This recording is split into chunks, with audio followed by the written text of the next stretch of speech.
Question ये था कि ये एक वॉल्यूम करंट है। एक दिन सरफेस करंट वाला मैंने करवा दिया था, अब ये वॉल्यूम करंट है।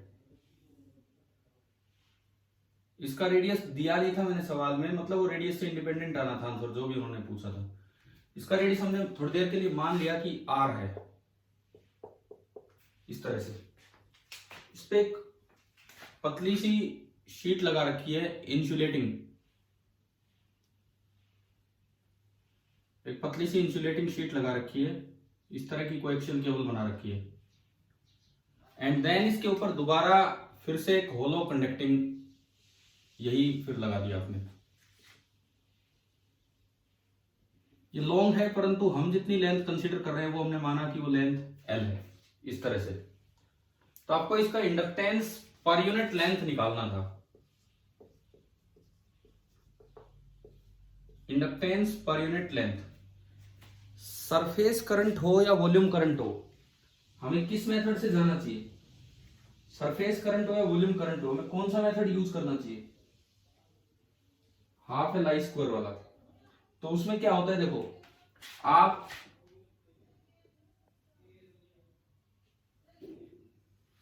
ये इसका एक्सिस है, यहां से x डिस्टेंस दूर। देखो ऐसा था कि करंट इसमें आगे जा रहा है पूरे वॉल्यूम में, और ऊपर वाले में बट के फिर पीछे आ रहे, इस तरह से था। आप एसीएल लगा के अगर इसमें बी लिखोगे, वैसे हमने पहले किया भी हुआ है लॉन्ग सॉलिड सिलेंडर वाला, तो यहाँ पे अंदर तो B directly proportional to X आता है, और बाहर भी आना था इनवर्सली प्रोपोर्शनल टू एक्स, पर वो आ नहीं पाएगा क्योंकि एक आई करंट उल्टा आ रहा है। तो बाहर जब आप एसीएल लगाओगे तो आई इन जीरो हो जाएगा। आई इन जीरो क्यों? आई आगे जा रहा है, आई पीछे आ रहा है, तो जो लूप बनाओगे उसमें से आई इन जीरो, तो इसलिए बाहर भी जीरो होगा। तो इस कोएक्सियल केबल का फायदा ये है कि बाहर कोई एनर्जी नहीं है, बाहर दोनों साइड बी जीरो है, बी केवल इसके अंदर ही होगा और वो डायरेक्टली प्रोपोर्शनल होता है एक्स के। यहां जो बी होता है, यहां ये बी की वैल्यू होती है mu not I upon 2 pi R square into X. आप मैग्नेटोस्टैटिक्स वाले चैप्टर से देख सकते हैं, और नहीं तो खुद एसीएल लगा के यूनिटरी मेथड का यूज करके ये कर सकते हैं कि भाई यहाँ पे आपने एक लूप बनाया, एम्पीरियन लूप, उसको एक सर्कुलेशन दी।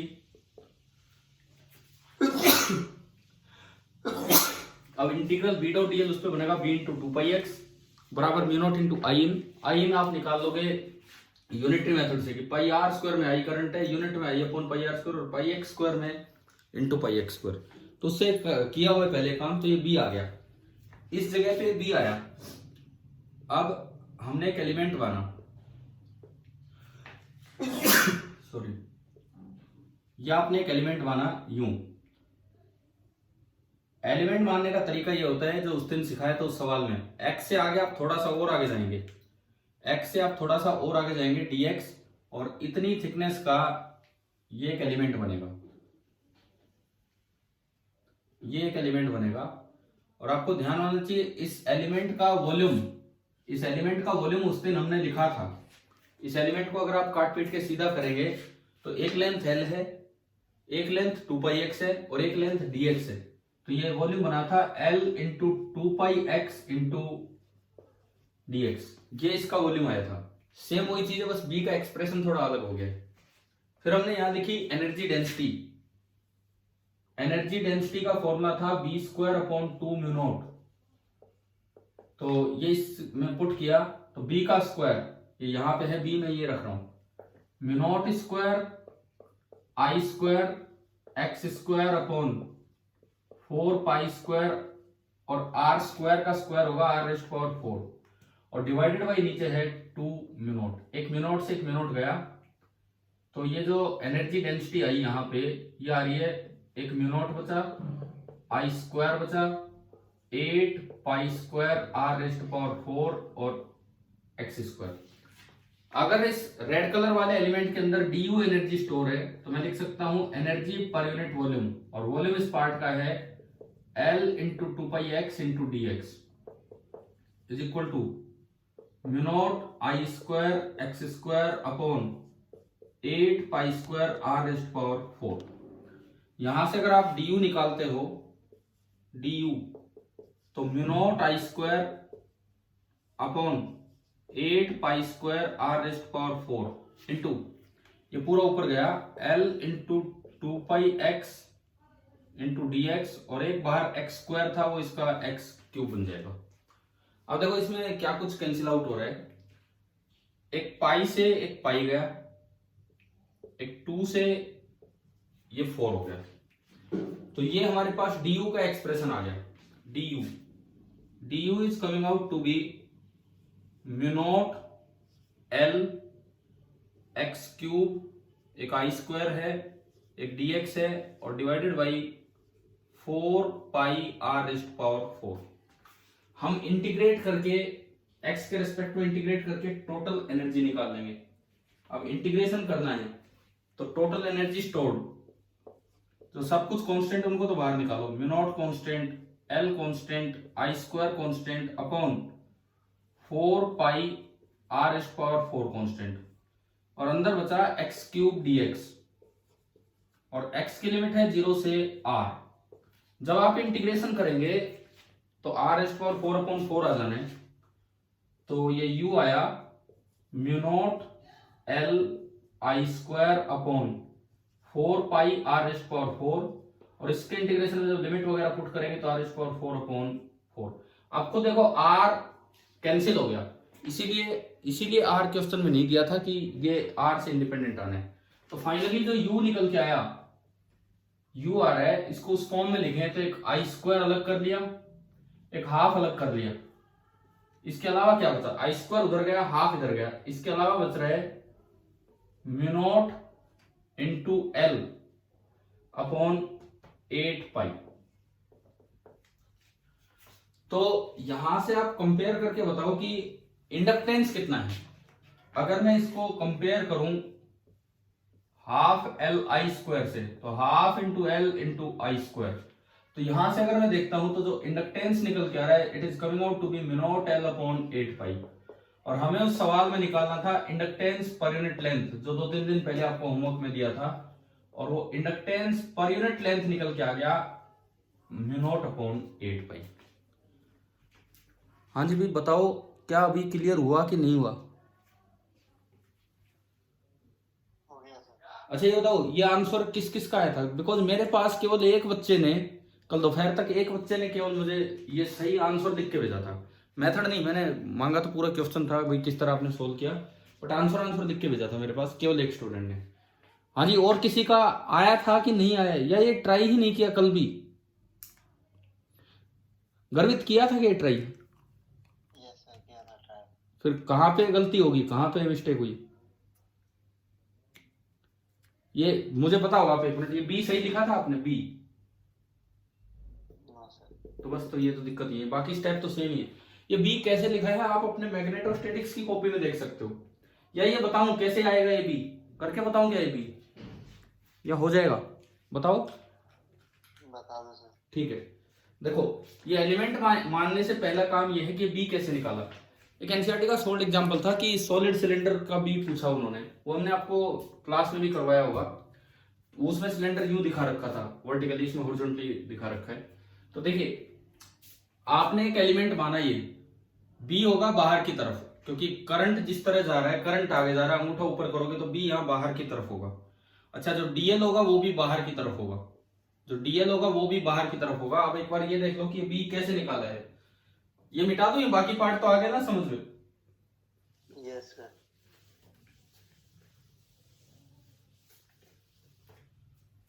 देखो अब इसमें यहां आपने एसीएल लगाया, एसीएल, तो integral B dot DL that is equal to mu naught into I in.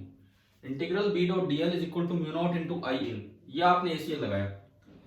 Integral B dot DL, B और डीएल दोनों की डायरेक्शन सेम है, तो ये तो पूरा पूरा मैं लिख सकता हूं B into 2πx। B common आ जाएगा, मतलब कांस्टेंट है बनके इस पूरे पाथ पे, क्योंकि पूरा पाथ एक्स डिस्टेंस दूर है बीच से, बी बाहर आएगा और इंटीग्रल डीएल हो जाएगा 2πx। ठीक है ना, ये तो आ गया समझ में, बराबर म्यू नॉट इंटू आई इन। अच्छा, अब आई इन कैसे लिखे? बाहर वाला करंट तो जा नहीं रहा, अंदर वाला करंट जिस तरह जा रहा है सर्कुलेशन उसी के अकॉर्डिंग, मतलब आई इन पॉजिटिव होगा।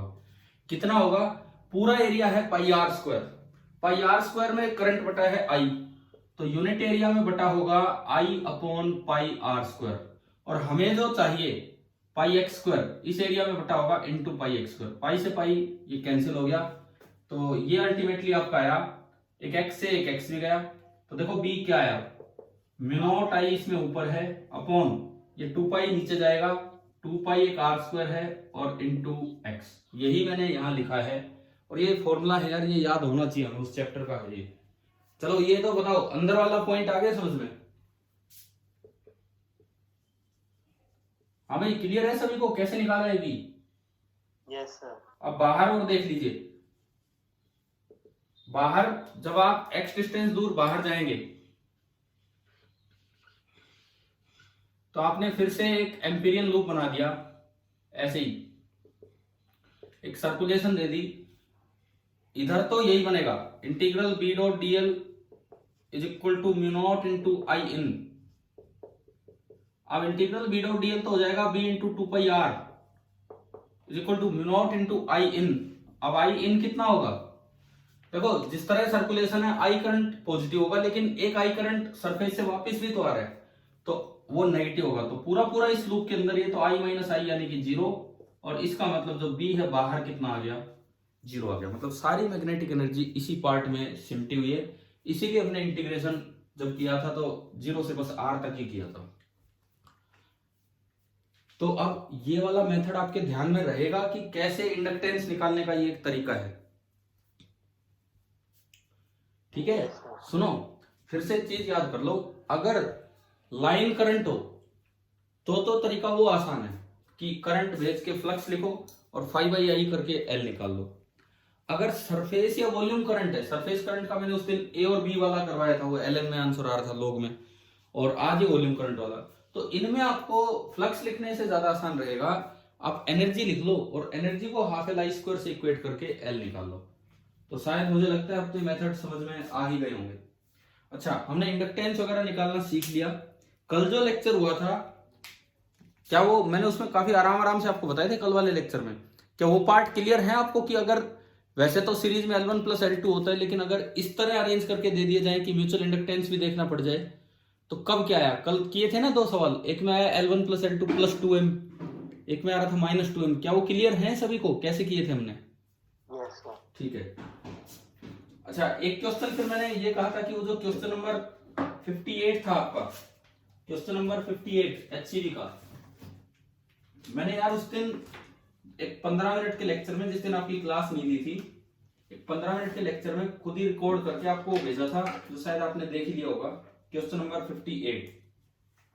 ध्यान है? उसमें एक नई चीज हमने ये सीख ली थी उस क्वेश्चन में कि वैसे तो हम मानते हैं कि अगर b टाइम के साथ चेंज हो, अगर b टाइम के साथ चेंज हो तो ही EMI होता है, तो ही वहां पे फ्लक्स टाइम के साथ चेंज होगा और EMF इंड्यूस होगा। लेकिन अगर b टाइम के रिस्पेक्ट में कांस्टेंट है परंतु with respect to place change हो रहा है, स्पेशल वेरिएशन है, तो अगर आप लूप को, क्लोज लूप को मूव करा दो, तो बताओ उस क्लोज लूप में b अपने आप टाइम के साथ चेंज हो गया कि नहीं?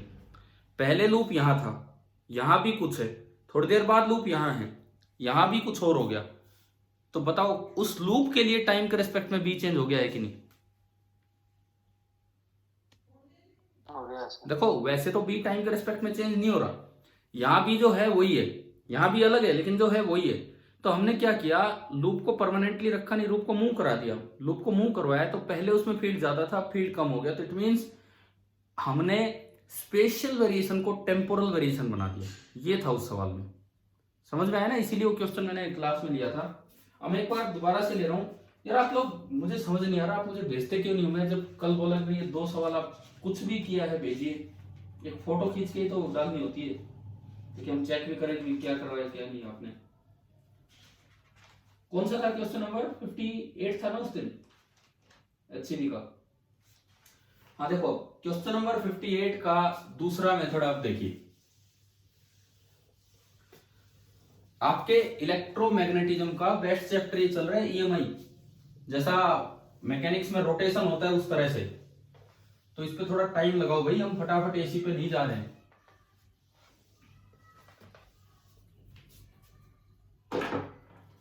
देखिए क्वेश्चन नंबर 58 का डायग्राम कुछ ऐसा है कि ये एक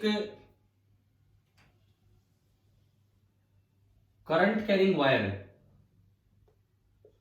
और इसमें करंट फ्लो कर रहा है आई, और पहले मैं इसको सोर्स मानू तो इसका फील्ड टाइम के साथ चेंज नहीं होगा, लेकिन इसका फील्ड जगह के साथ चेंज हो रहा है। यहां देखोगे फील्ड ज्यादा है, यहां फील्ड कम है, दूर जाओगे और फील्ड कम हो जाएगा। तो इसके फील्ड में स्पेशल वेरिएशन है, spatial variation in B, but no temporal variation. इसके फील्ड में स्पेशल वेरिएशन है, टेम्पोरल वेरिएशन नहीं है। अच्छा, अब सवाल था कि इसके पास आपने ये इस तरह का अरेंजमेंट माना है कि ये बी है, ये एल है और शायद ये लेंथ थी ए। हाँ, इस तरह का दिया है। तो इन्होंने पूछा कि calculate the EMF induced in the loop when the rear end of the loop is at distance A from the wire, solve by using Faraday law for flux, वो तो हमने पहले कर दिया, and also by replacing different segments with equivalent battery. अब ये वाला part आज करना है सॉल्यूशन का। ये चल क्या रहा है, HCV page number 311, question number 58, ये वाला सवाल हम देखते हैं। देखो इसको मैं अलग अलग पार्ट्स में डिवाइड क्यों, P Q R and S, और इसको आगे लेके जाया जा रहा है विद वेलोसिटी v, ऐसा इसमें दिया गया है। EMF induced in P Q कैसे लिखें? सबसे पहले यहां पे बी लिखो। बताओ इस स्ट्रेट वायर की वजह से ए डिस्टेंस दूर बी कितना होगा? इसकी वजह से यहां भी अंदर होगा, यहां पे बी अंदर होगा, कितना होगा ये बताओ, कितना होगा? अरे स्ट्रेट वायर का बी बोलो, क्या नहीं याद क्या हमें ये फॉर्मूला? एक स्ट्रेट वायर की वजह से आर डिस्टेंस दूर बी होता है mu not I upon 2 pi R, तो ये हो जाएगा mu not I upon 2 pi A. बताओ अभी क्लियर है कि नहीं? ठीक है, ये बी हो गया। कितने बच्चों ने मेथड ट्राई किया, ये वाला दूसरा मेथड? नहीं किया यार। तो ऐसे तो यार क्या मैं एक एक सवाल ही करवाता रहूं बताओ क्लास में? जैसे एक सवाल ले लिया, 2 दिन तक उस पर बैठे रहे, भी करो ट्राई करो ट्राई, फिर अगले दिन मुझे करवाना है। B1 अंदर की तरफ है, mu not I upon 2 pi ए। अच्छा, इसकी लेंथ है b, ये जो पार्ट है PQ, इसकी लेंथ है b और इसकी वेलोसिटी है v। आप चेक करके बताओ क्या इस PQ पार्ट के लिए तीनों चीजें एक दूसरे के परपेंडिकुलर हैं कि नहीं? कौन सी 3 चीजें? वेक्टर b, एक उसकी लेंथ वेक्टर, एक उसका वेलोसिटी वेक्टर, क्या ये तीनों एक दूसरे के परपेंडिकुलर बन रहे हैं कि नहीं? b अंदर है, लेंथ ऊपर है PQ और वेलोसिटी आगे है, बिल्कुल परपेंडिकुलर बन रहे हैं। अगर तीनों परपेंडिकुलर बनते हैं तो आपको पता होना चाहिए कि जो ईएमएफ इंड्यूस है मोशनल EMI में हमने पढ़ा था B into L into V, और इसकी जो लेंथ है वो b है, तो ये हो जाएगा b into B into V. आया कि नहीं आया समझ? हाँ भाई बोलो, क्लियर है ये पॉइंट? एक स्ट्रेट वायर L लेंथ की वायर V वेलोसिटी से जब B मैग्नेटिक फील्ड में चलती है, और अगर B L और V तीनों परपेंडिकुलर हो, तो हमने EMI मोशनल EMI में पढ़ा हुआ है कि जो उसमें EMF इंड्यूस होता है दैट इज BLV। तो ये यहां पे बन गया B into B into V, और जब आप B की वैल्यू पुट करेंगे तो ये आया mu not I upon 2 pi A into B into V. एक बार ये बताओ क्या ये पार्ट आपको समझ में आया कि नहीं आया? फर्स्ट पार्ट PQ बोलो यार, क्लियर हुआ कि नहीं? PQ में कोई तो बोलो। अरे जवाब दो, क्या फर्स्ट पार्ट क्लियर हो गया कि कैसे? Yes sir. तो इसकी डायरेक्शन बताओ अब। कैसे पोलैरिटी बनाऊं बैटरी की पीक्यू में, कौन सी साइड पॉजिटिव कौन सी side negative, Fleming right hand rule से। फ्लेमिंग राइट हैंड रूल से पहली उंगली बी की तरफ राइट हैंड की, अंगूठा वेलोसिटी की तरफ, तो दूसरी उंगली ऊपर की तरफ जा रही है, यानी कि पीक्यू में करंट ऊपर की तरफ बना। करंट अगर ऊपर बनता है तो इलेक्ट्रॉन किधर आएंगे, नीचे, यानी कि पी, यानी कि हाँ पी नेगेटिव बनेगा और क्यू पॉजिटिव। तो इस पीक्यू में इस तरह से ईएमएफ इंड्यूस हुआ है, P negative and Q positive, ये आपका ई इन पीक्यू आ गया। उसके बाद मैं बात करूं ई इन क्यू आर, अलग अलग सेगमेंट्स में लेके देखना है। तो क्यू आर में अगर आप देखते हो तो जो एल वेक्टर है वो वेलोसिटी के पैरेलल है। अगर बी एल वी में से कोई भी दो पैरेलल हो गए तो ईएमएफ इंड्यूस कितना हो जाएगा, 0। परपेंडिकुलर है तो ये लगता है, और कोई भी दो बी एल और बी में से कोई भी दो अगर पैरेलल हो गए तो उस पार्ट में जो ईएमएफ इंड्यूस होगा दैट विल बी 0। अब EMF induced in R S, again L यूं है, वेलोसिटी उधर है, बी अंदर है। बी कितना होगा अब यहां पे, स्ट्रेट वायर की वजह से यहां पे बी कम होगा कि ज्यादा होगा, बताओ। स्ट्रेट वायर की वजह से वहां पे बी कम होगा कि ज्यादा होगा, कम होगा। कितना होगा, बस ये फॉर्मूले में ए की जगह ये पूरी लेंथ आ जाएगी। पूरी लेंथ कितनी है बताओ, mu not I upon 2 pi into L plus A. हाँ बिल्कुल सही। और बी एल बी फिर से तीनों परपेंडिकुलर हैं, तो इस बार फिर अगेन वही होगा, B2 मान लो वो B1 था, तो B2 इंटू लेंथ है B और वेलोसिटी है V। आपने B2 की वैल्यू रखी तो mu not I upon 2 pi into L plus A into B into V. Polarity बताओ भाई इसमें, again right hand thumb rule का यूज करते हुए, Fleming right hand thumb rule नहीं, फ्लेमिंग्स राइट हैंड रूल का यूज करते हुए।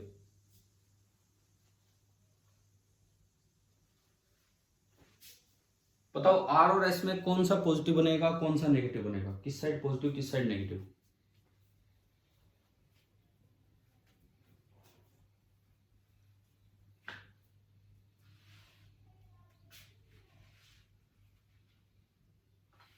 हाँ जी बोलिए। देखो फिर वही है, पहली उंगली बी की तरफ, अंगूठा मोशन की तरफ, तो दूसरी उंगली एस से आर जा रही है, तो करंट एस से आर जाएगा तो इलेक्ट्रॉन आर से एस आएंगे, तो एस नेगेटिव बनेगा और आर पॉजिटिव। तो इसमें भी पोलैरिटी यही बनी, ये एस नेगेटिव और आर पॉजिटिव, ये पोलैरिटी है। और अब मैं आता हूं चौथे पे, E in S P. S P में कितना होगा बताओ, 0, बिकॉज उसमें अगेन एल और वी पैरेलल है, because L vector is parallel to V vector, एक ही लाइन के अलॉन्ग है। तो टोटल जो ईएमएफ इंड्यूस हुआ, अब उसको इकट्ठा करते हैं इस लूप में। टोटल जो ईएमएफ इंड्यूस हुआ उसको देखिए आप,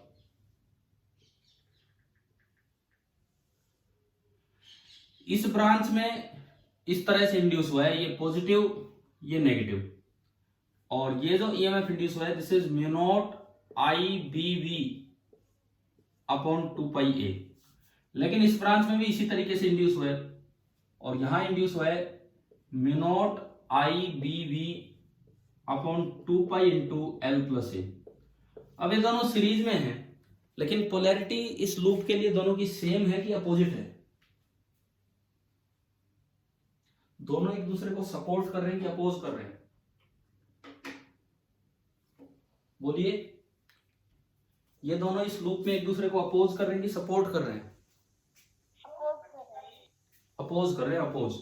ये चाहेगा करंट यूं चले और ये चाहेगा करंट यूं चले, तो ये दोनों एक दूसरे को अपोज कर रहे हैं। एक लूप में, एक सिंगल लूप में दोनों सीरीज में हैं, तो ईएमएफ होना चाहिए E1 प्लस E2, लेकिन एल्जेब्रिक सम करना होता है, मतलब अगर एक दूसरे को अपोज करेंगे तो E1 प्लस E2 की बजाय E1 माइनस E2 हो जाएगा। तो जो नेट ईएमएफ इंड्यूस हुआ, नेट ईएमएफ इंड्यूस वो होगा बड़ा माइनस छोटा, ये वाला बड़ा है, इधर ज्यादा ईएमएफ इंड्यूस हुआ है, इसका न्यूमरेटर सेम है डिनोमिनेटर छोटा है, minus mu not I B V upon 2 pi into L plus A. LCM आ गया 2 pi A L plus A. ऊपर देखोगे म्यू आई बी वी तो कॉमन आ गया, म्यू आई बी वी तो कॉमन आ गया। फर्स्ट टर्म आएगी एल प्लस ए और सेकेंड टर्म आएगी ए से ए गया।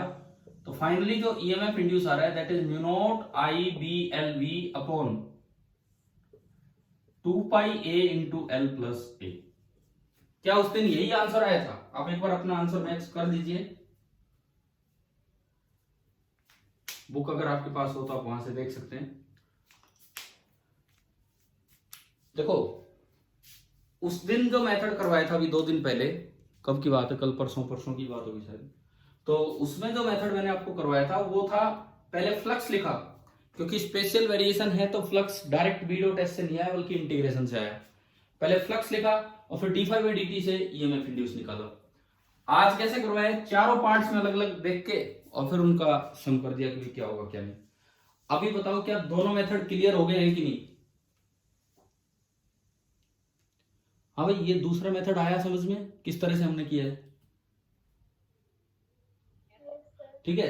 अब एक और चीज है, क्या कॉपी में आपने वो, जैसे मैंने ये अलग से, मैं पूरी एचसीवी तो आपको करवा नहीं रहा इस तरह से कि क्वेश्चन बोर्ड पे क्वेश्चन लिया था, क्योंकि एक अच्छा सवाल है, ये आने के चांसेस भी हैं इस टाइप से। तो क्या आपने वो कॉपी में नोट किया है क्या, वो उस दिन जो करवाया था मैंने फ्लक्स वाला मेथड? क्योंकि वो कोई लाइव क्लास नहीं थी, वो वैसे वीडियो रिकॉर्ड करके भेजा था आपके लिए। तो अगर वो कॉपी में नोट किया है तो उसके साथ जरूर ये मेथड भी लिखना, मेथड सेकंड, कि भाई किस तरह से होगा। और मैंने ऑलमोस्ट तरीका आपको बता दिया था। मुझे यार बार बार ऐसा लग रहा है कि आप पता नहीं जो काम में दे रहा हूँ वो करते नहीं हो, हर बार छोड़ते रहते हो कि भाई देखा जाएगा इस तरह से। 2-3 दिन बाद वो मुझे ही बस मैंने करवा दिया, नहीं तो कोई बात नहीं। ऐसे फॉर्मेलिटी मत करो। पता है इस समय कितना अच्छा चांस है आपके पास। मैं आपको बताता हूँ, अपने ही इलाके की बात करूँ इधर की, तो बहुत से बच्चे पढ़ ही नहीं रहे हैं, खाली बैठे हैं इस समय। क्योंकि बहुत से बच्चों के पास ऐसे, या फिर बस टाइम पास के लिए कोई वीडियो देख लिया कभी इस तरह से। आपकी तरह रेगुलर क्लासेज नहीं चल रही हैं किसी और जगह पे इस तरह से, जितने रेगुलर आपकी क्लासेज होती हैं डेली बेसिस पे। वो बस अपने मन में है तब देख लेते कोई वीडियो, इस तरह का काम है। तो आप तो जब तक ये लॉकडाउन चलेगा आप उन लोगों से काफी आगे निकल चुके होंगे, वो लोग वहीं से स्टार्ट करेंगे, आप कितनी आगे जा चुके होंगे। तो चांसेस हैं इस बार सिलेक्शन के कुछ रेट बढ़े अपनी तरफ से इधर से। पर आप काम तो करो यार, मेहनत तो करो। अब मैं आपसे फिर कहता हूं, मैं देखो ठीक है आकाश का टेस्ट आने वाला है, कोई बात नहीं, वो पीछे के टेस्ट हैं, जो पीछे सिलेबस है वो हो रहा है। लेकिन आप फिर इनको क्यों बिगाड़ रहे हो? बहुत जल्दी आकाश तो ईएमआई पे भी पहुंच लेगा, तीसरे टेस्ट में शायद ईएमआई पे भी आ लेगा आकाश। तो हम अपना ये काम भी तो सही लेके चले। मैंने आपको ये कहा था कि एचसीवी प्लस एनसीईआरटी, केवल ये 2 चीजें कर लो इसके बाद आप तीसरे नंबर पे, ये करने के बाद आप एक बार रैंडम ट्राई करना रतन वाली जो बुक है उससे, कितनी जल्दी जल्दी सवाल होंगे। कॉन्सेप्ट ये बुक सिखाएंगी आपको, ये दोनों किताबें। एनसीईआरटी में भी बहुत अच्छे क्वेश्चन है इस बुक में और एचसीवी में भी। चलो तो हम आगे बढ़ते हैं। फिलहाल ये क्वेश्चन जरूर लिखा करो अपनी कॉपी में, फेयर कॉपी में, जो मैंने अभी करवाया है यहाँ पे। इसके बाद मैंने एक दिन, जैसे इसके आपकी बुक में तो जो लास्ट टॉपिक है दैट इज जनरेटर, बुक में तो लास्ट टॉपिक जो दिया गया है दैट इज जनरेटर। पर जनरेटर की पूरी वर्किंग मैं आपको पढ़ा चुका हूं क्या, बताओ? वो कमला टाइप क्वेश्चन किए थे हमने कभी इस तरह के एनसीईआरटी से? Maximum EMF induce B omega N, या कितना मैक्सिमम ईएमएफ इंड्यूस होता है, बताओ ये कर रखा है कि नहीं ये वाला काम? बोलो भाई। अरे मैं कुछ पूछ रहा हूं, आप कुछ बता ही नहीं रहे यार। कर रखे है ना जनरेटर से रिलेटेड पूरी वर्किंग उसकी, किस तरह से जनरेटर काम करता है? Yes sir. ठीक है, तो चलिए अभी आगे बढ़ते हैं। अब अगला जो काम है, मे भी यूं मान के चलो कि टॉपिक वाइज इस चैप्टर का लास्ट टॉपिक, परंतु आपको बहुत कुछ करना है यार। अभी ईएमआई बहुत इंपॉर्टेंट चैप्टर है, बहुत कुछ करना है आपको इसमें अभी, मतलब खुद अपनी तरफ से क्वेश्चन से और ये सब।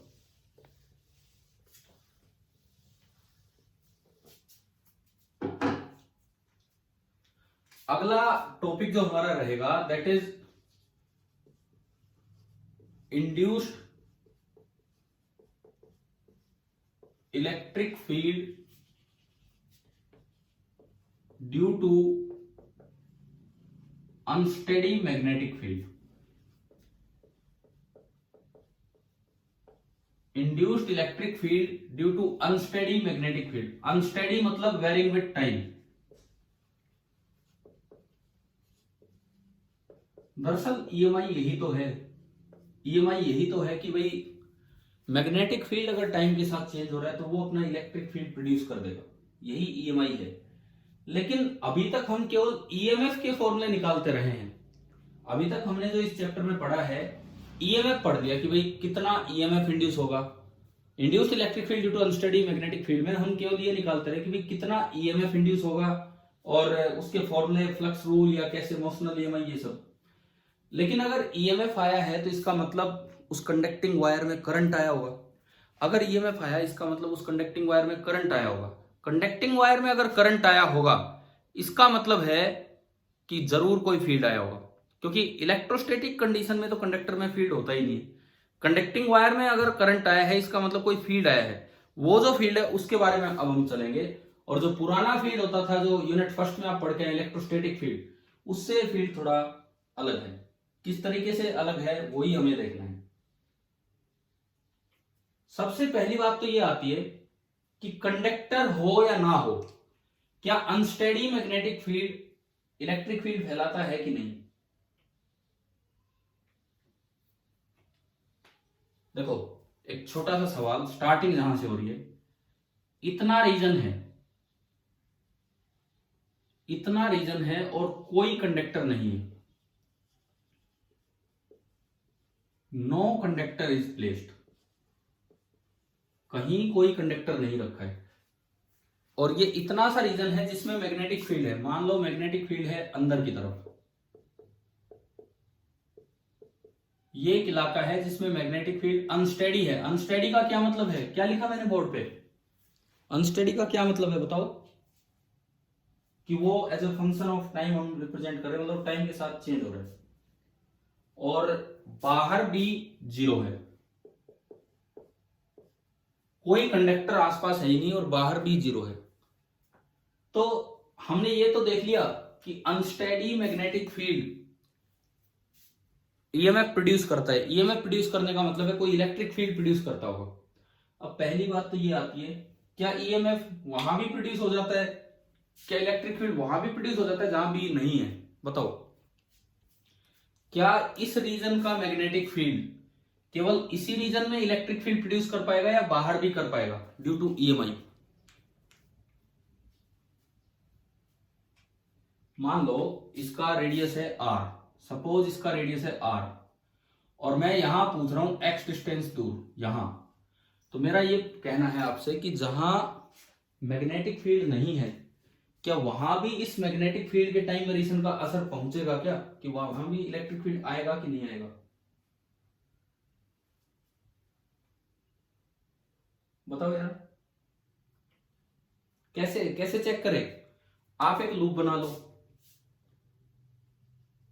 लो, उस पॉइंट से पास होते हुए, ठीक है। इस लूप में से फ्लक्स लिखो, मैग्नेटिक फ्लक्स। क्या इसमें कहीं स्पेशल वेरिएशन दे रखी है क्या हमने, यहां से लेके यहां तक कुछ बोला है कि यहां फील्ड ज्यादा है, यहां कम है, यहां कम है, कुछ ऐसा नहीं। यहां केवल टेम्पोरल वेरिएशन है। तो फ्लक्स होगा इतने पार्ट में नहीं होगा, केवल इतने पार्ट में होगा। तो फ्लक्स होगा बी डॉट एस, लेकिन बी जो भी है B as a function of time, S पूरा नहीं लेना है, क्योंकि जब हम फ्लक्स लिखते हैं तो लूप का वो एरिया लेते हैं जिसमें फील्ड प्रेजेंट होता है। फील्ड प्रेजेंट है पाई आर स्क्वायर एरिया में, और जिस तरह से डायग्राम दिखाया है तो दोनों के बीच का एंगल है 0 डिग्री। तो मैग्नेटिक फ्लक्स आ गया पाई आर स्क्वायर इंटू बी। अब पाई आर स्क्वायर तो कांस्टेंट है, लेकिन बी तो टाइम के साथ वेरी कर रहा है। So this is also a function of time, this is also a function of time. इसका मतलब इस लूप में कुछ ईएमएफ इंड्यूस हुआ होगा, ईएमएफ इंड्यूस हुआ होगा D phi V by D T, and this will be non zero. और नॉन जीरो ईएमएफ आने का मतलब है कि इलेक्ट्रिक फील्ड जो वहां आया वो नॉन जीरो है।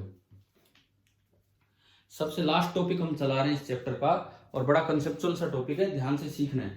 तो मैंने पहली चीज आपको सिखाई है, बताओ कि एक अनस्टेडी मैग्नेटिक फील्ड है जो टाइम के साथ चेंज हो रहा है, क्या वो केवल अपनी लोकेशन पे इलेक्ट्रिक फील्ड प्रोड्यूस करता है या अपने से दूर भी इलेक्ट्रिक फील्ड प्रोड्यूस कर सकता है? बताओ, जहां जहां मैग्नेटिक फील्ड नहीं है वहां भी इलेक्ट्रिक फील्ड प्रोड्यूस कर, इसका जवाब दीजिए।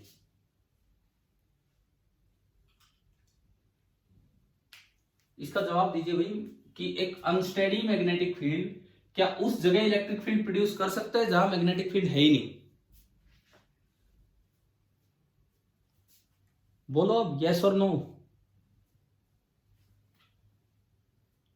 यस नहीं आया समझ में तो इधर ध्यान दो, आप लोग थोड़ा रिस्पॉन्ड नहीं कर रहे हैं यार, बोल ही नहीं रहे हैं कुछ भी। इधर देखिए, ये अनस्टेडी मैग्नेटिक फील्ड है, मुझे ये पता करना था कि यहाँ कोई इलेक्ट्रिक फील्ड आया कि नहीं। अगर यहाँ कोई ईएमएफ आया होगा, ये मैंने इमेजिनरी लूप बना दिया, अगर यहाँ कोई ईएमएफ बनेगा तो इसका मतलब इलेक्ट्रिक फील्ड आया है।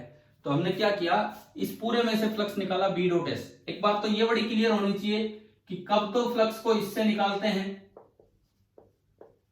एंड कब बी डॉट एस से निकालते हैं। अगर फ्लक्स में स्पेशल वेरिएशन हो तो इससे जाना पड़ेगा, और अगर केवल टेम्पोरल वेरिएशन है, स्पेशल वेरिएशन नहीं है, तो इससे चले जाओ। तो यहां कहीं नहीं दिया कि ये स्पेशल वेरिएशन है, जितने में बी है वो टाइम के साथ चेंज हो रहा है, तो हम बी डॉट एस लगा सकते हैं। तो बी इंटू एरिया, अब पूरा एरिया नहीं लेना क्योंकि पूरे एरिया में तो हम निकाल इसमें रहे हैं फ्लक्स, परंतु पूरे एरिया में बी नहीं है, तो इतने पार्ट में तो फ्लक्स जीरो होगा, तो जो इफेक्टिव एरिया होगा वो हमने लिख दिया। और क्योंकि बी अंदर है, एरिया भी अंदर होगा, तो cos 0 डिग्री डॉट प्रोडक्ट में यह आया पाई आर स्क्वायर इंटू बी। अब बी हमें दिया गया है अनस्टेडी है, फंक्शन ऑफ टाइम है, इसका मतलब जो मैग्नेटिक फ्लक्स आया वो भी फंक्शन ऑफ टाइम है। तो फ्लक्स रूल कहता है कि ईएमएफ इंड्यूस होगा, नॉन जीरो ईएमएफ, और अगर ईएमएफ आ गया तो इसका मतलब यहाँ इलेक्ट्रिक फील्ड है, बिना इलेक्ट्रिक फील्ड के कोई ईएमएफ नहीं होगा। चलो, पहली बात तो हमारी समझ में आ गई। अब फाइनली मैं पूछ रहा हूं, अब सही जवाब देना। एक अनस्टेडी मैग्नेटिक फील्ड है, क्या वो उस लोकेशन पे भी इलेक्ट्रिक फील्ड प्रोड्यूस कर सकता है जहां बी जीरो है? बोलो अब तो। एक अनस्टेडी मैग्नेटिक फील्ड है, क्या वो उस लोकेशन पे भी इलेक्ट्रिक फील्ड प्रोड्यूस कर सकता है जहां बी जीरो है? यस सर, बिल्कुल सही है, क्योंकि ये हमने अभी देखा है। तो पहला पॉइंट ये हमें समझ में आना चाहिए, क्लियर? यानी कि unsteady B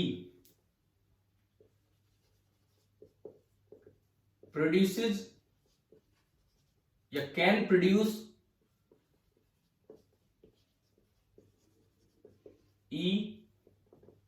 even at that location where b is 0।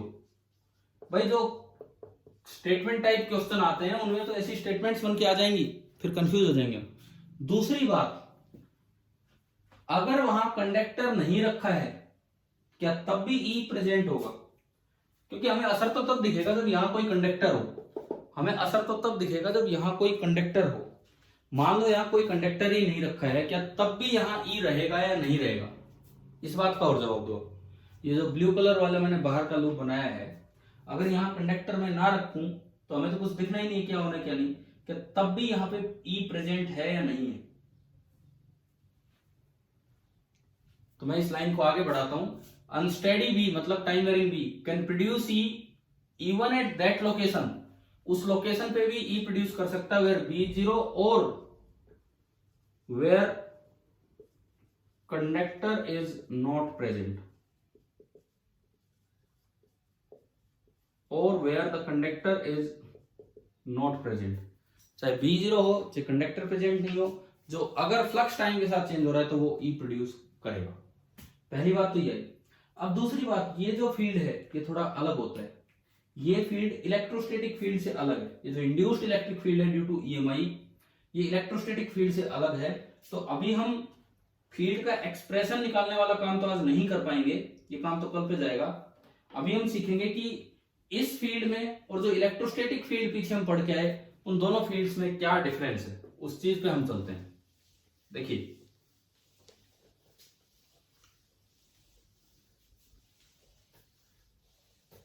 हम कुछ डिफरेंसेस पे नजर डालेंगे।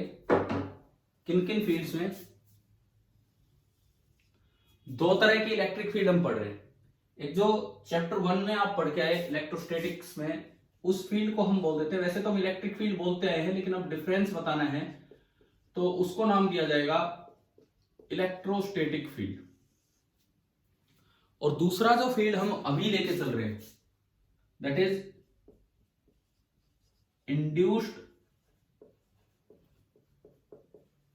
Electric field due to EMI. जो अभी अभी हमने देखा कि चाहे बी जीरो हो चाहे कंडक्टर ना हो वो ई फैलेगा। तो इन दोनों फील्ड्स में क्या डिफरेंस है? सबसे पहले आप ये बताओ कि जो कौन सा फील्ड कंजर्वेटिव होता है, जो आपने पढ़ा है पीछे, ये बता दो आप।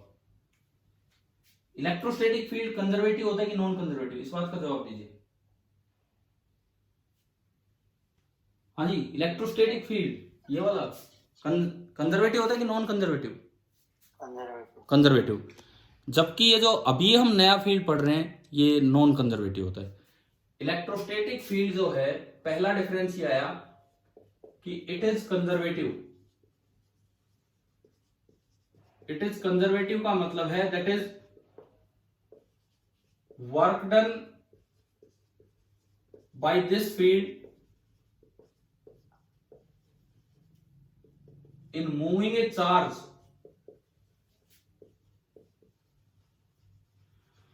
over a closed path is zero।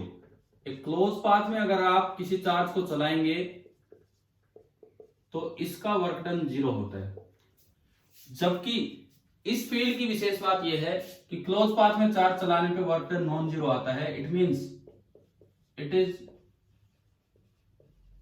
Non conservative. Non conservative का मतलब है that is work done by this field, work done by this field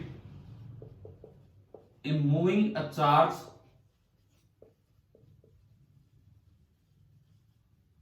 over a closed path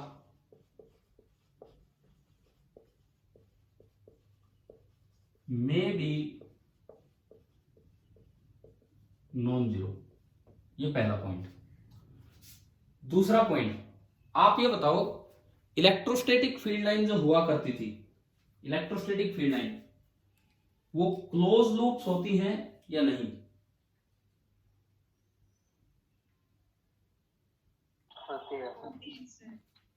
ना भाई, बिल्कुल बिल्कुल गलत जवाब दे रहे हो, बिल्कुल गलत।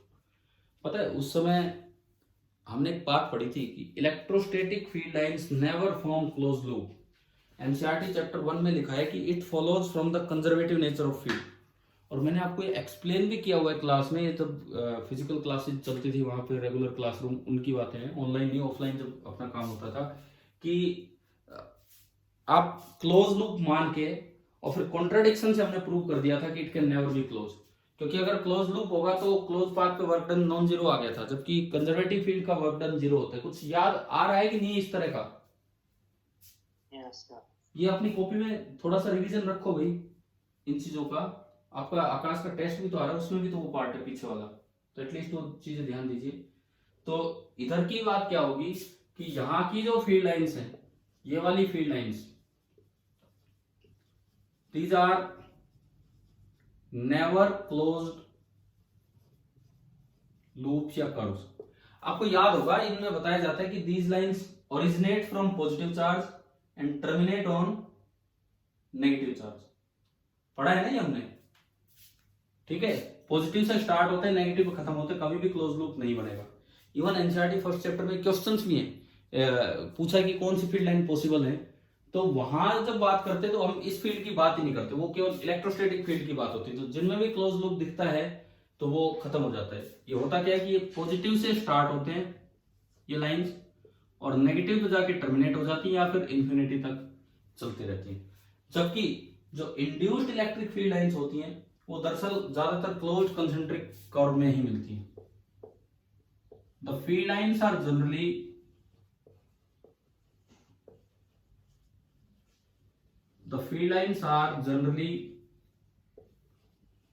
closed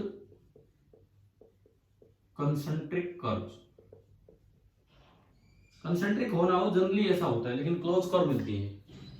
तो एक नए तरह का इलेक्ट्रिक फील्ड से हमारा आज रूबरू हम हो रहे हैं। ऐसा फील्ड जिसपे हम पूरा चैप्टर पढ़िए, EMI कितना पढ़ लिया, लेकिन अभी तक उसका जिक्र नहीं किया कि ये थोड़ा अलग तरह का फील्ड था। क्या ये 2 पॉइंट समझ में आ गए? ठीक है। अगर तीसरा पॉइंट लिखना हो तो ये इस तरह से बन जाता है कि इस वाले फील्ड में इंटीग्रल ई डॉट डीएल, अब मैं वर्क की बात नहीं कर रहा, मैं इसकी बात कर रहा हूं, ओवर ए क्लोज पाथ। इस वाले फील्ड में तो integral E dot DL over a closed path होगा 0, जबकि जो ये वाला फील्ड होगा closed path integral E dot DL, दोनों का सिंबल तो ई है, यहां पे आएगा नॉन जीरो। तीनों मिलते जुलते पॉइंट है। एक बार अगर आपको याद हो, एक दिन मैग्नेटोस्टैटिक्स के समय मैंने आपसे एक सवाल पूछा था, क्या मैग्नेटिक फील्ड कंजर्वेटिव है कि नॉन कंजर्वेटिव? बताओ, एक सवाल याद आ रहा है क्या? हमने जिक्र किया था ऐसा कोई पॉइंट?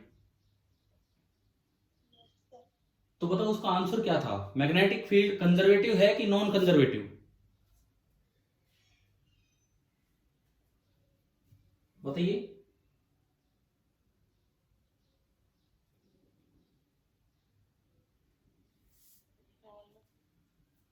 यार बोलो, देखो जो मैं पढ़ा चुका हूं एटलीस्ट थोड़े दिन पहले तो वो काम हुआ था, उसका जवाब दीजिए।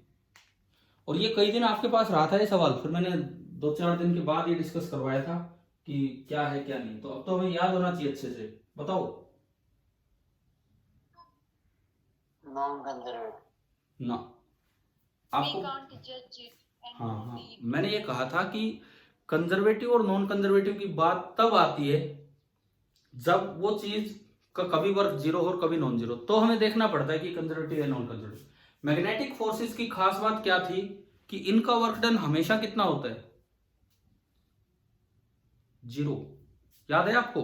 मैग्नेटिक फोर्सेस का वर्क डन हमेशा 0 होता है। इसका मतलब हमें जरूरत ही नहीं पड़ती कभी ये बताने की कि कंजर्वेटिव एक नॉन कंजर्वेटिव। फिर उसके बाद मैंने 2 प्रॉपर्टीज से बताया था, एक प्रॉपर्टी से लगता है कि ये फील्ड कंजर्वेटिव है और एक प्रॉपर्टी से लगता है कि ये फील्ड नॉन कंजर्वेटिव है। तो ये इस बात पे कोई आर्ग्यू नहीं करना चाहिए कि कंजर्वेटिव है कि नॉन कंजर्वेटिव, क्योंकि हम बता नहीं सकते हैं, क्योंकि कहीं से ये कंजर्वेटिव वाली प्रॉपर्टी को सेटिस्फाई कर रहा है, कहीं से नॉन कंजर्वेटिव वाली को, लेकिन इसका वर्क डन हमेशा 0 है, तो इसलिए हमें जरूरत ही नहीं पड़ती ऐसा कोई पॉइंट बोलने की। हमें बताओ, क्लियर हो गया ये? ठीक है।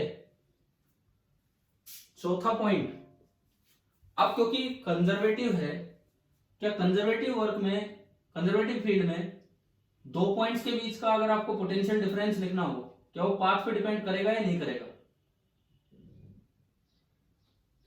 कंजर्वेटिव फील्ड में 2 पॉइंट्स के बीच का पोटेंशियल डिफरेंस लिखना हो, क्या वो पाथ पे डिपेंड करेगा या नहीं करेगा? बिल्कुल नहीं करेगा।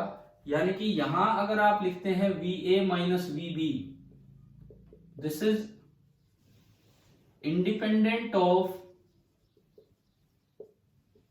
path followed from B to A, independent of path followed from B to A। देखो ये फाइनल है, इनिशियल, तो इनिशियल से फाइनल हमें चलना होगा। जबकि इस वाले में क्योंकि ये नॉन कंजर्वेटिव है, तो अगर कहीं इस तरह की कोई चीज आपको लिखनी पड़ जाए तो साथ ही साथ वो आपको रास्ता और बताएगा कि भाई B से A जाना है, या कोई कंडक्टर दिखा रखा होगा इधर से चल के जाना है। This is dependent on path followed, this is dependent on path followed from B to A। ये बताइए, ये पॉइंट आ गया कि नहीं आया समझ में? Yes, sir. ठीक है। तो मेनली क्या है कि ये जो डिफरेंसेस हैं, इनमें जो डिफरेंसेस हैं लगभग एक तरह के ही डिफरेंस है, कंजर्वेटिव और नॉन कंजर्वेटिव। उन्हीं से सारी की सारी चीजें बनती गई हैं कि भाई किस तरह से क्या हो रहा है क्या नहीं हो रहा है। अच्छा, एक और थोड़ा सा डिफरेंस जो बनाया जा सकता है इसमें, क्या ये कंडक्टर है, ये कंडक्टर है, इसके इधर आपने लगाया हाई पोटेंशियल, इसके इधर आपने लगाया लो पोटेंशियल। स्टैटिक चार्जेस की वजह से ये एक हाई पोटेंशियल प्लेट है, एक लो पोटेंशियल प्लेट है। स्टैटिक चार्जेस की वजह से इलेक्ट्रिक फील्ड बताओ किधर से किधर होता है, हाई से लो पोटेंशियल कि लो से हाई पोटेंशियल,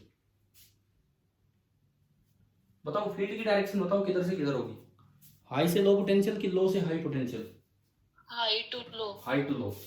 तो इसमें तो जो इलेक्ट्रिक फील्ड है उसकी डायरेक्शन है हाई टू लो पोटेंशियल, और यहां पे जो ई जनरेट हुआ है, ई जनरेटेड किस वजह से है, due to static charges, static charges की वजह से ई जनरेट हुआ है और उसकी डायरेक्शन है from high potential to low potential. अब मैं इधर बात करता हूं, यहां जो फील्ड आएगा उसकी वजह से चार्ज सेपरेट होंगे। देखो हमने फ्लेमिंग रूल लगाया, हम बार बार फ्लेमिंग रूल लगा रहे हैं इस तरह की वायर लेके, इसको आगे मूव करवा रखा है बी वेलोसिटी से, बी अंदर है, तो बताओ करंट किधर बनता है, इस कई बार ले लिया हमने ये, तो किस तरह से बी की तरफ, ये अंगूठा इधर तो उंगली ऊपर की तरफ, तो करंट ऊपर की तरफ बना। करंट अगर ऊपर बना इसका मतलब पॉजिटिव चार्ज ऊपर जा रहा है और नेगेटिव चार्ज नीचे आ रहा है। करंट अगर ऊपर बना तो मतलब एक इलेक्ट्रिक फील्ड ऊपर की तरफ जनरेट हो गया। करंट ऊपर बनने का मतलब है कि एक इलेक्ट्रिक फील्ड ऊपर की तरफ जनरेट हो गया है। तो इलेक्ट्रिक फील्ड ऊपर जनरेट हुआ तो जो नेगेटिव चार्ज है वो इधर इकट्ठा आके जमा होता रहेगा और पॉजिटिव चार्ज इधर आके जमा होता रहेगा। अब देखो क्या आपको डायरेक्शन उल्टी नजर आ रही है दोनों में? भाई इसमें ई की डायरेक्शन किधर से किधर बन रही है? पॉजिटिव से नेगेटिव, क्योंकि इसमें पहले स्टैटिक चार्जेस थे उसके बाद ई आया है। इसमें क्या होता है, पहले ई इंड्यूस होता है उसके बाद चार्जेस सेपरेट होते हैं। दोनों में आप डिफरेंस समझिए। यहां पे कोज है स्टैटिक चार्जेस और इफेक्ट है जनरेशन ऑफ ई। यहां पे कोज है generation of E and effect है सेपरेशन ऑफ चार्ज। समझ में आ रहा है? यहां पे कोज फील्ड के आने का कोज जो है दैट इज स्टैटिक चार्जेस और उसका इफेक्ट है जनरेशन ऑफ ई।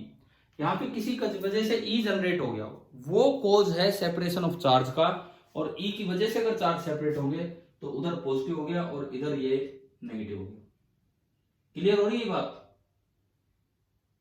ठीक है। यहीं से एक और भी डिफरेंस देखो। ये क्योंकि हम कल की क्लास में, कल वाले लेक्चर में हम मेनली ये ई कैलकुलेट करना सीखेंगे कि ये ई कैलकुलेट कैसे करते हैं। तो आपने पीछे एक फॉर्मूला इधर पढ़ा था, dv is equal to minus E dot D are.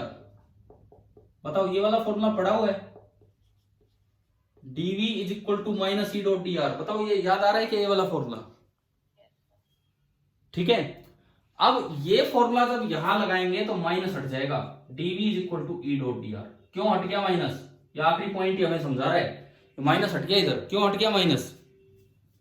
भाई देखो ई इधर है, ई इधर है, मान लो आप इधर से इधर चलते हो तो डी आर भी इधर है, तो ई डॉट डी आर पॉजिटिव आएगा कि नेगेटिव? बताओ इसमें ई इधर डी आर इधर, ई डॉट डी आर पॉजिटिव आएगा कि negative?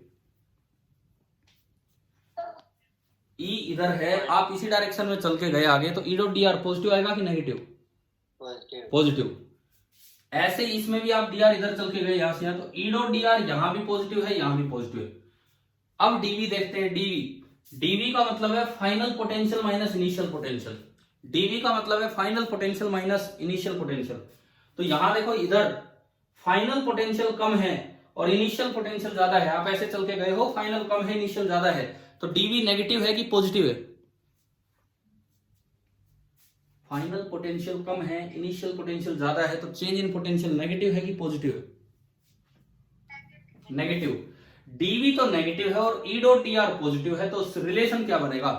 DV is equal to minus E dot D R. ऐसे इधर आओ, आप इधर आओ, यूं आप चल के गए, ई डॉट डी आर पॉजिटिव है कि negative? Positive. E dot D are is positive. और इधर से इधर गए तो फाइनल पोटेंशियल ज्यादा है, यहां प्लस चार्ज इकट्ठे हो रहे हैं, इनिशियल पोटेंशियल कम है, यहां माइनस चार्ज इकट्ठे हो रहे हैं। तो आप बताओ डीवी चेंज पॉजिटिव है कि नेगेटिव? पॉजिटिव। तो डीवी भी positive, E dot D are भी पॉजिटिव, तो वो रिलेशन थोड़ा सा चेंज होकर यहां बन जाएगा, और वो रिलेशन यहां पे क्या बन जाएगा? DV is equal to E dot D R. मतलब अगर मैं उस रिलेशन को ढंग से लिखूं, ये बोर्ड पूरा हो गया, छोटा सा बोर्ड है, नहीं तो इसी को हम नीचे लिखते हैं, मैं ऊपर बता रहा हूं। ये देखिए क्लास 9 बजे तक होती है कि 9 बज के 10 मिनट तक? 9 बजे तक। इधर जो आपका रिलेशन है VA माइनस VB, उसका फॉर्मूला बनेगा इंटीग्रल E, ये इलेक्ट्रोस्टैटिक है, ये जो E है this is electrostatic, dot DL। मैं क्लोज पाथ की बात नहीं कर रहा हूं, मैं किसी A से B तक गया हूं, किसी A से B तक गया हूं, तो ना सॉरी, VA माइनस VB का मतलब है इनिशियल माइनस, ये इनिशियल है फाइनल है, तो आप B से चले हैं, यानी कि इनिशियल लिमिट RB है, position of B, and final limit है RA। ये वाला पॉइंट जो उधर बनेगा, ये वाला पॉइंट जो उधर बनेगा वो क्या है, देखिए VA minus VB this is equal to, ये माइनस हटके ये बन जाएगा E इंड्यूस्ड डॉट DL, और RB पोजीशन से लेके RA पोजीशन तक। कल वाली क्लास में ये चीजें हम यूज करेंगे कि भाई किस तरह से क्या होता है क्या नहीं होता है, ठीक है। अभी बताओ क्या ये डिफरेंसेस आ गए समझ में आप सभी को? यस। अब बात यह है कि आप करोगे क्या, आज क्या काम करोगे, क्योंकि ऐसे तो यार बीच बीच में जैसे छुट्टी वाला दिन भी मिल जाता है, मेरी क्लास नहीं होती, फिर भी आप कुछ कर ही नहीं रहे हो इसमें काम। अब एक बहाना ये मत लगाना कि आकाश का टेस्ट है तो इसलिए हम EMI को नहीं छेड़ रहे हैं, भाई EMI तो करना पड़ेगा, उससे कहीं अच्छा चैप्टर है उन्होंने, उसमें तो आपने कर भी रखे हैं बहुत सारे काम। देखो मैं बार बार कह रहा हूं, आप बस 2 काम पूरे कर लो, केवल 2 काम यार, एक चैप्टर के तो पूरे करके देखो, यूं तो नाम लेते रहेंगे हम, काम होगा नहीं इनमें। आप गिनती के 10 सवाल बता दो कि भाई हम शाम तक ये 10 सवाल ट्राई कर लेंगे, कौन सी बुक से करना चाहते हो वो बता दो इन दोनों में से, ताकि मैं फिर उसके डाउट आपको बता सकूं।